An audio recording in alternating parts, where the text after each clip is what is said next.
নমস্কার, আমি আকাশ। আপনি আছেন টুডে স্পেশাল 24 ইউটিউব চ্যানেল। ইতিমধ্যেই বেরিয়ে আসলো আজকের বাছাই করা গুরুত্বপূর্ণ 10টি বড় খবর। প্রতিটি খবর আপনার জন্য অত্যন্ত গুরুত্বপূর্ণ। খবরগুলি অবশ্যই শেষ পর্যন্ত দেখবেন। আপনার কাছে ছোট্ট একটি অনুরোধ, ভিডিওটিতে একটি লাইক করবেন আর ভিডিওটির নিচে লাল সাবস্ক্রাইব বাটনটি ক্লিক করে পাশে আসা ঘন্টাটি চেপে দেবেন এই ধরনের নতুন লেটেস্ট ট্রেন্ডিং খবরগুলি সবার আগে দেখার জন্য। শুভেন্দুর গুরুত্ব বৃদ্ধি, বেনজির সিদ্ধান্তের পথে রাজ্য বিজেপি। প্রথা ভেঙে বেনজির সিদ্ধান্ত নিতে চলেছে রাজ্য বিজেপি। এতদিন সভাপতিকে দলের মুখ হিসেবে গণ্য করা হলেও সূত্রের খবর এবার একই গুরুত্ব পেতে চলেছেন বিরোধী দলনেতাও। সম্ভবত আসন্ন রাজ্য কর্মসমিতির বৈঠকে সেই প্রস্তাব পেশ হতে চলেছে।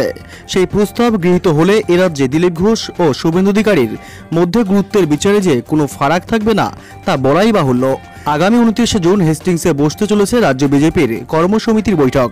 রাজ্যের শীর্ষ নেতা, বিধায়ক, সাংসদরা ছাড়াও সেই বৈঠকে উপস্থিত থাকবেন বিভিন্ন সেল, শাখা এবং জেলা নেতারাও। সম্ভবত এই বৈঠকেই বিরোধী দলনেতার গুরুত্ব বাড়ানোর জন্য প্রস্তাব পেশ হবে, যা সভাপতি নির্ভর বিজেপিতে বেনজির বলেই মনে করছে রাজনৈতিক মহল। সূত্রের খবর, সেই প্রস্তাব গৃহীত হলে বিজেপি নেতৃত্ব ঠিক করবে কিভাবে দিলীপ এবং শুভেন্দুকে সমান গুরুত্ব দিয়ে তুলে ধরা যায়। এ বিষয়ে রাজ্য সভাপতির সহসভাপতি রাজকমল পাঠক জানিয়েছেন, এ রাজ্যে বিজেপি আগে কখনো প্রধান বিরোধী দলের মর্যাদা পায়নি। এর ফলে আগে কখনো বিজেপির কেউ বিরোধী দলনেতা হয়নি। এবার প্রধান বিরোধী দল হয়েছে বিজেপি। কংগ্রেস, সিপিএম এর ওপর থেকে মানুষের বিশ্বাস উঠে গিয়েছে। সেজন্যই এখন বিজেপির দায়িত্ব অনেক বেশি। সেই কথা মাথায় রেখেই হয়তো সভাপতি এবং বিরোধী দলনেতাকে একসঙ্গে সামনে রেখে এগোনোর প্রস্তাব আনা হতে পারে। পরবর্তী খবর, উত্তরবঙ্গে ধেয়ে আসছে দুর্যোগ, অতি ভারী বৃষ্টিতে প্লাবনের আশঙ্কা। দক্ষিণবঙ্গে চলছে রোদ বৃষ্টির লুকোচুরি। তবে উদ্বেগ বাড়াচ্ছে উত্তরবঙ্গের আবহাওয়ার পূর্বাভাস। আলিপুর আবহাওয়া দপ্তরের পূর্বাভাস অনুযায়ী আগামী শনিবার পর্যন্ত উত্তর জেলাগুলিতে অতি ভারী বৃষ্টির সতর্কতা জারি হয়েছে। বাড়ছে নদীর জলস্তর, প্লাবনের আশঙ্কা করা হচ্ছে। আবহাওয়া দপ্তর সূত্রে খবর, উত্তরবঙ্গের জেলাগুলিতে হলুদ সতর্কতা জারি করা হয়েছে। মঙ্গলবার থেকে অতি ভারী বৃষ্টির হলুদ সতর্কতা জারি হয়েছে জলপাইগুড়ি, কোচবিহার, আলিপুরদুয়ার, দার্জিলিং এবং কালিম্পংয়ে। বুধবার থেকে শনিবার পর্যন্ত উত্তরবঙ্গ জুড়েই ভারী বৃষ্টির কমলা সতর্কতা জারি করা হয়েছে। প্রবল বর্ষণ হবে কোচবিহার, দার্জিলিং, কালিম্পং, জলপাইগুড়ি, আলিপুরদুয়ার, মালদহ, উত্তর দক্ষিণ দিনাজপুরে। প্রবল বৃষ্টিতে পাহাড়ি এলাকায় ধস নামার আশঙ্কা করছেন আবহাওয়িদরা। বাড়বে নদীর জলস্তরও, নিচু এলাকায় দেখা দিতে পারে প্লাবনও। কলকাতা সহ দক্ষিণবঙ্গে বজ্রবিদ্যুৎ সহ হালকা বৃষ্টির সম্ভাবনা রয়েছে। বুধবার থেকে বৃষ্টি বাড়বে দক্ষিণবঙ্গে। উত্তরপ্রদেশ থেকে বঙ্গোপসাগর পর্যন্ত বিস্তৃত মৌসুমী অক্ষরেখা।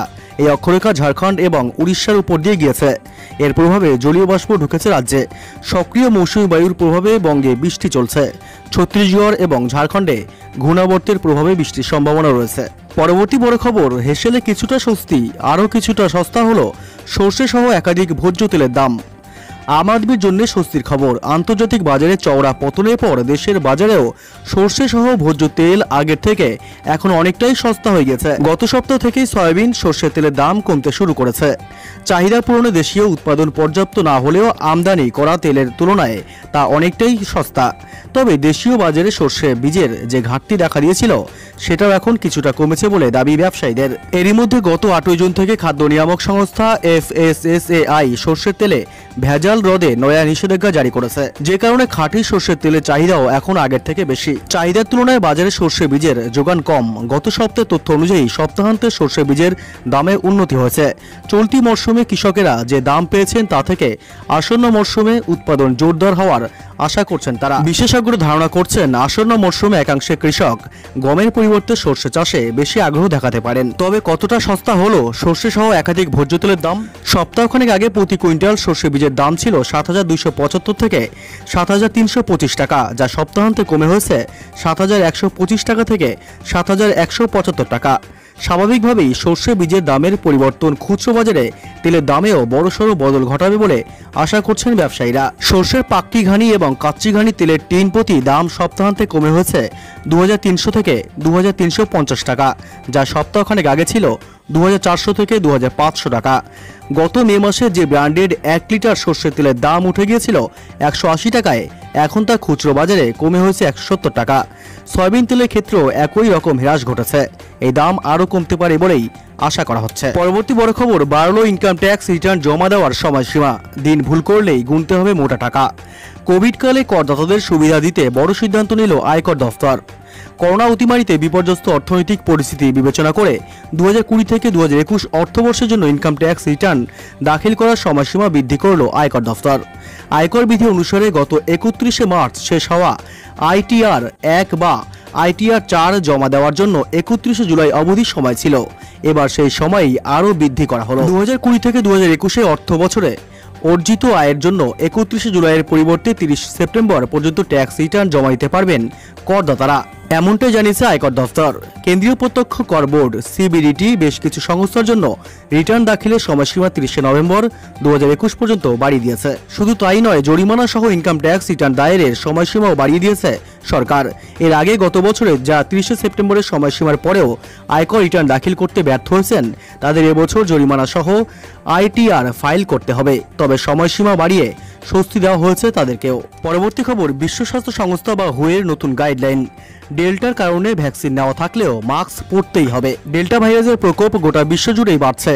এই নিয়ে WHO তাদের নির্দেশিকায় জানালো, সাবধানতা অবলম্বনের জন্য গণস্তরে ভ্যাকসিনেশনের প্রয়োজন।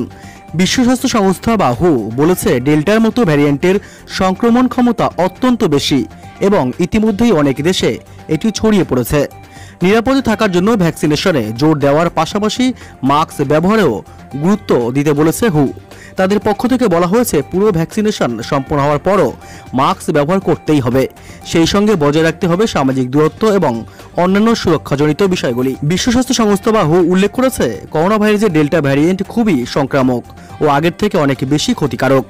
ইতিমধ্যেই বিশ্বের নানা দেশে ছড়িয়ে পড়েছে ডেল্টা ভ্যারিয়েন্ট, তাই ভ্যাকসিনেশনের সঙ্গে সচেতনতার বিষয়েও জোর দিতে বলেছে বিশ্ব স্বাস্থ্য সংস্থা। পরবর্তী খবর, কোভিডে বিপর্যস্ত শিল্পক্ষেত্রগুলির জন্য বড় ঘোষণা কেন্দ্রীয় অর্থমন্ত্রী নির্মলা সীতারমণের। করোনার দ্বিতীয় ঢেউয়ে বিপর্যস্ত দেশের অর্থনীতি, এই কঠিন পরিস্থিতিতে বড় ঘোষণা কেন্দ্রের। কোভিড আক্রান্ত ক্ষেত্রগুলিকে চাঙ্গা করতে 1.1 লক্ষ কোটি টাকার লোন গ্যারান্টি স্কিম ঘোষণা করলেন কেন্দ্রীয় অর্থমন্ত্রী নির্মলা সীতারমণ। এই প্রকল্পের টাকা দুটি ভাগে ভাগ করা হবে। স্বাস্থ্য ক্ষেত্রের জন্য বরাদ্দ থাকবে 50,000 কোটি টাকা এবং অন্যান্য ক্ষেত্রের জন্য বরাদ্দ থাকবে 60,000 কোটি টাকা। কেন্দ্রীয় অর্থমন্ত্রী নির্মলা সীতারমণ জানান, এই প্রকল্পে 100 কোটি টাকা পর্যন্ত ঋণ নেওয়া যাবে। 7.95% সুদের হারে এই ঋণ দেওয়া যাবে। এর মধ্যে স্বাস্থ্য ক্ষেত্রের জন্য 50 কোটি টাকা বরাদ্দ থাকবে বলেও জানান তিনি। এই ঋণের গ্যারান্টার থাকবে কেন্দ্রীয় সরকার। পাশাপাশি এমার্জেন্সি ক্রেডিট লাইন গ্যারান্টি প্রকল্পের কথাও ঘোষণা করেছেন তিনি। এই প্রকল্পের অধীনে ক্ষুদ্র শিল্প বা MSME সেক্টরকে জামানত ছাড়াই ঋণ দেওয়া হবে। পাশাপাশি আরও একটি প্রকল্পের কথা ঘোষণা করেছেন নির্মলা সীতারমণ, যেখানে স্বল্প সুদে 25 লক্ষ ক্ষুদ্র ঋণ গ্রহীতাকে 1,25,000 টাকা ঋণ দেওয়া হবে।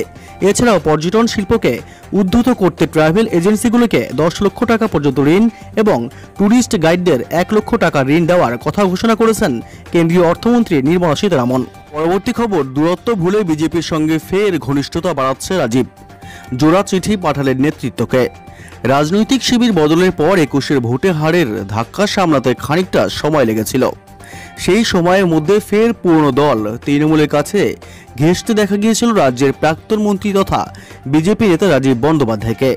কখনো দলের বিরুদ্ধে বেসুরো ফেসবুক পোস্ট, কখনো বা তৃণমূলের হেভিওয়েট নেতাদের সঙ্গে তার সৌজন্য সাক্ষাৎ বারবার সেটাই জানান দিচ্ছিল।